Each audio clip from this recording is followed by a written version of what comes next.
Hi folks, I'm Bradley J and welcome to Boston. Boston's a great town to travel to. You can walk it and it's got lots of rich and accessible history. One of my favorite things to do in Boston is to visit the Constitution, the USS Constitution, Old Ironsides. You can go right on board. One of my favorite stories about Ironsides is the trip around the world, and we got lucky because I got to talk to two experts on the subject. Commander Benda, the 76th commander of the Constitution, and Professor Bob Allison from Suffolk University, who's writing a book on the subject. My first question is, how did the ship get the mission to sail around the world, and what was the mission all about? The ship was already in her elderly years. A ship like this is designed to last about 10 years, and in the 1840s, the ship was half a century old. And the Navy, looking at this old ship sitting in Norfolk, said, well, how much will it cost to make her seaworthy? And the estimate was $40,000. The Navy said, that's way too much. We don't want to spend that on refitting a ship that's really obsolete.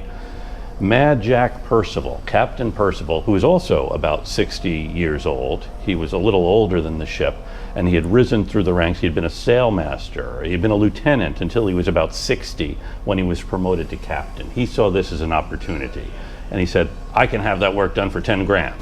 And the Navy said, okay, go ahead.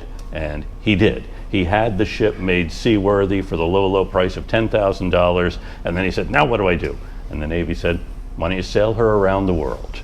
And so the ship was sent on a world cruise with no real mission. They were supposed to see if there's any coal in Borneo. They were going to deliver the American ambassador to Brazil, but other than that, the ship was showing the flag, going to places, showing people that at a time when the British are almost at war with everyone else, and the French also are beginning their colonization, that the Americans are here just to be everyone's friend. Now Commander Benda tells the story of how the USS Constitution nearly provoked a war on this trip around the world. Cochin China at the time, Mad Jack's mission, like Bob said, was not very specific. It really was to be diplomatic and make allies and make friends, and while you're out there, find coal deposits for our growing steam navy. Unfortunately, men passed away along this 3-year cruise, as they do, of natural causes, and when a young Seaman William Cook passed away, we were near the coast of Cochin China. Mad Jack went ashore looking for a place to lay his sailor to rest, made friends with the monastery that was present and the monks, and they agreed to lay him to rest in their cemetery and promised to keep after the gravesite in perpetuity. So a nice story of two different peoples working together. Mad Jack invited the people of the monastery and the people of the town onto the ship to visit the iconic Old Ironsides.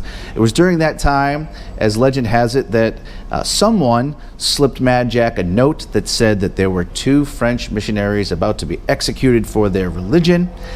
And that is where I think Mad Jack flipped from the captain who, knowing his mission of diplomacy, to taking action for what he saw as something that is just not right.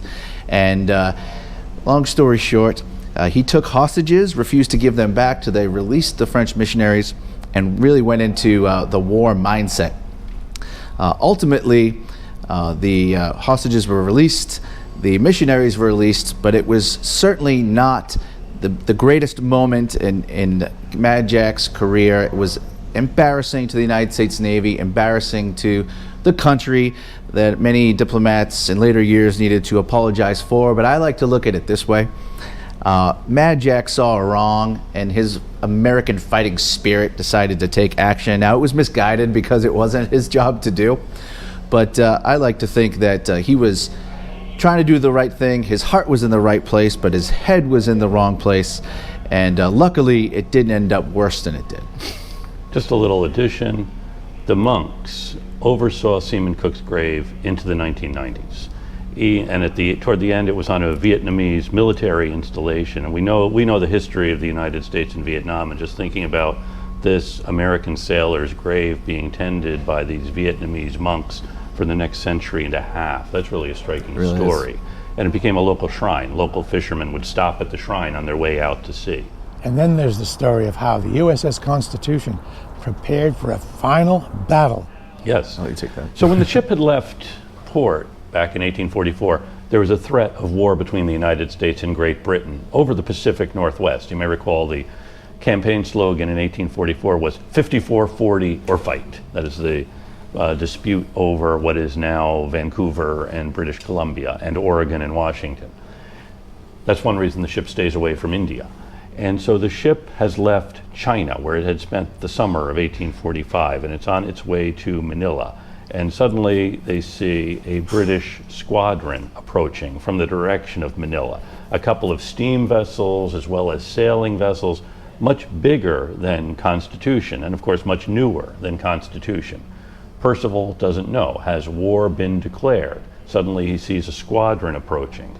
And so he has the men beat to quarters. Everyone is ready. The guns are primed, and they are all ready. Whatever happens, and they know there's no way this ship could win against a British squadron, but Constitution is not going to surrender. She is going to go down fighting in the South China Sea. And they see a launch from one of the steam vessels approaching, and they're waiting. Men standing at their guns, waiting for this moment. You might be able to anticipate, know what this experience is like. And the launch comes to the ship, and a British lieutenant climbs aboard, and he looks around on this deck and sees everyone standing by their guns, ready to fire. And Percival says to him, "So, is it war or is it peace?" And he says, "Well, it is peace." And he had come because their fleet had been becalmed. They were short on provisions.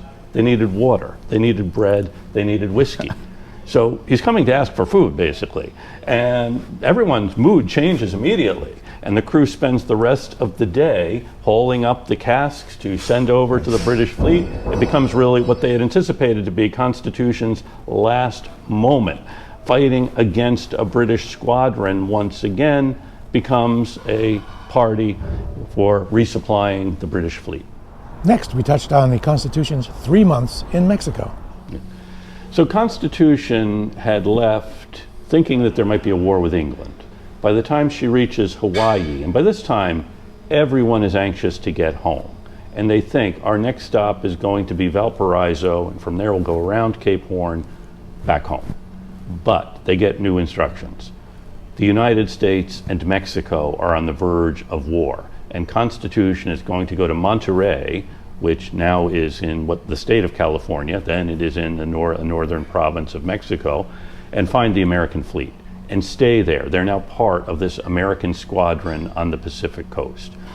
Everyone is quite disappointed. They go to Monterey, no sign of the American fleet. They then go down to Mazatlan on the west coast of Mexico, where the American squadron is waiting. War has not begun, it's not clear if war will begin, and they're there for about 3 months, as everyone had been anticipating getting home. And now they're on the same continent, but they can't leave, and discipline goes to hell. That is, there are desertions, there are a couple of court-martials, there's a lot of drunkenness, and they're waiting. And also Percival's now under the authority of John Sloat, a naval commander who's not known as Mad John Sloat. He is by the book John Sloat.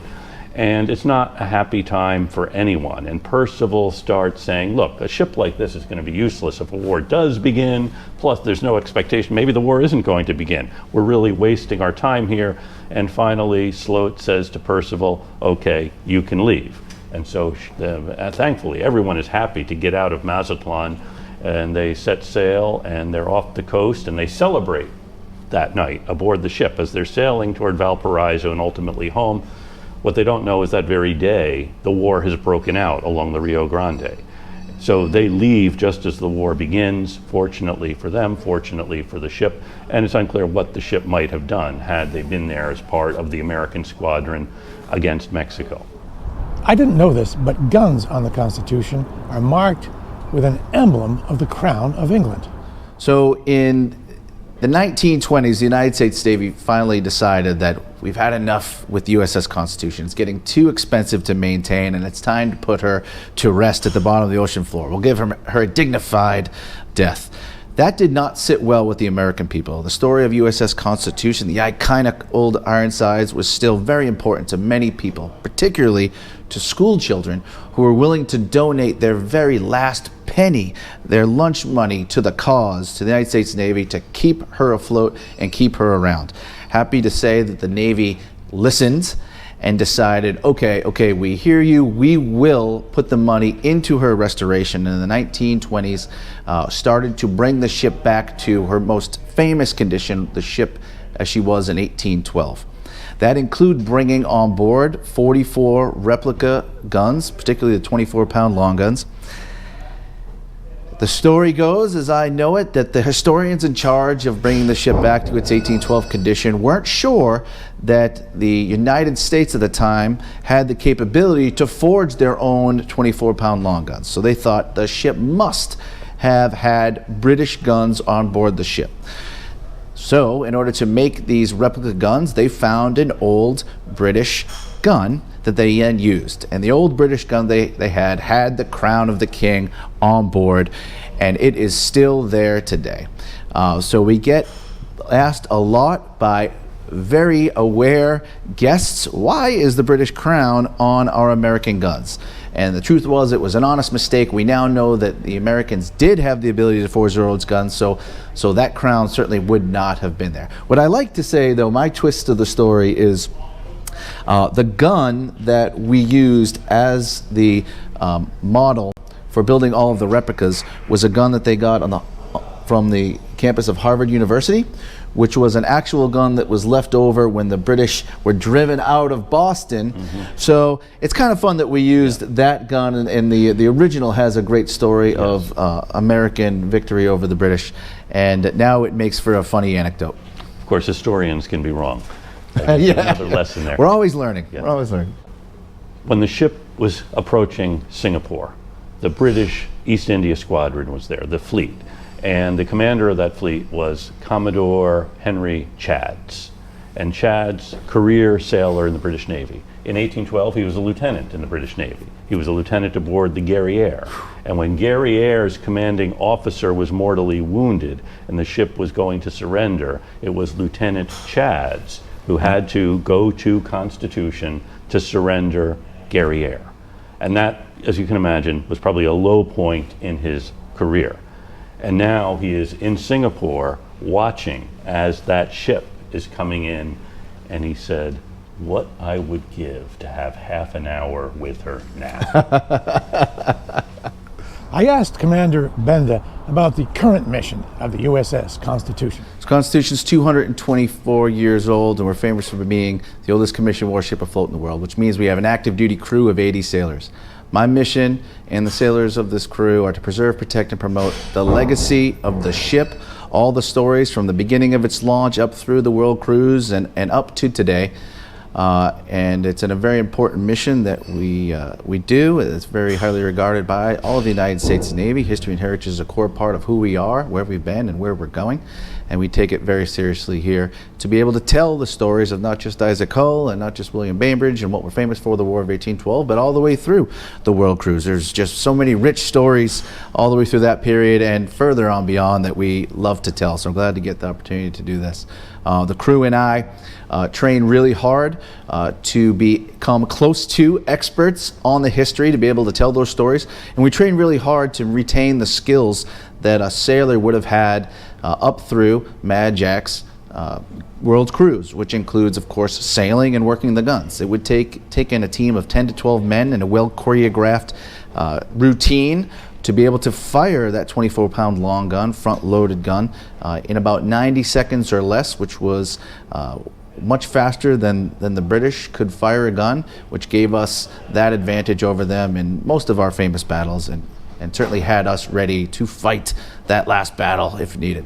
Thanks very much to Commander Benda, 76th Commander of the USS Constitution, and thank you to Bob Allison, Suffolk University professor and author of an upcoming book on the Constitution's trip around the world. And thank you to the U.S. Navy for all you do for this great ship and this great nation.